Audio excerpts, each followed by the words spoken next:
Hi hello నమస్తే. ఇదిగోండి, ఇదేంటో తెలుసా మీకు? పులిహోర ఆవకాయ అండి. పులిహోర ఆవకాయ మీలో ఎంతమంది తెలుసో కామెంట్ చేయండి. ఇదిగోండి, స్పెషలిస్ట్ ఈవిడ, పులిహోర ఆవకాయ స్పెషలిస్టు. ఇప్పుడే కలిపిందనమాట మా అక్క కలిపింది.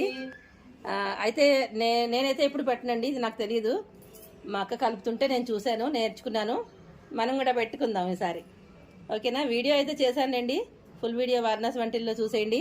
ఓకేనా? చాలా చాలా బాగుంటుంది. మీకు ఎంతమందికి తెలుసో కామెంట్లో తెలియజేయండి, ఫాలో చేయండి. బాయ్. ఇంకొకసారి చూపిస్తా చూడండి. పులిహోర ఆవకాయ పోపు పెట్టాలండో ఇందులో, ఇంకా పోపు పెట్టలేదు. పోపు పెట్టి మళ్ళీ చూపిస్తా. పోపు వేయించుకోవడానికి ఆయిల్ పెట్టుకున్నా, వేడవుతుంది.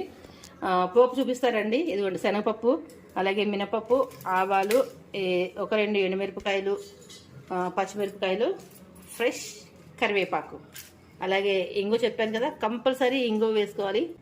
ఇదండి, పోపు అంతా వేయించిన తర్వాత మీకు చూపిస్తాను. ఇప్పుడు మనం కాస్త ఇంగు వేద్దాం.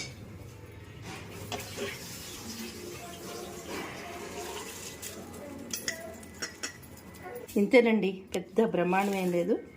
చక్కగా ఇలా కలిపేసుకుంటే సూపర్గా ఉంటుందన్నమాట. నచ్చిందా? నచ్చితే లైక్ చేయండి.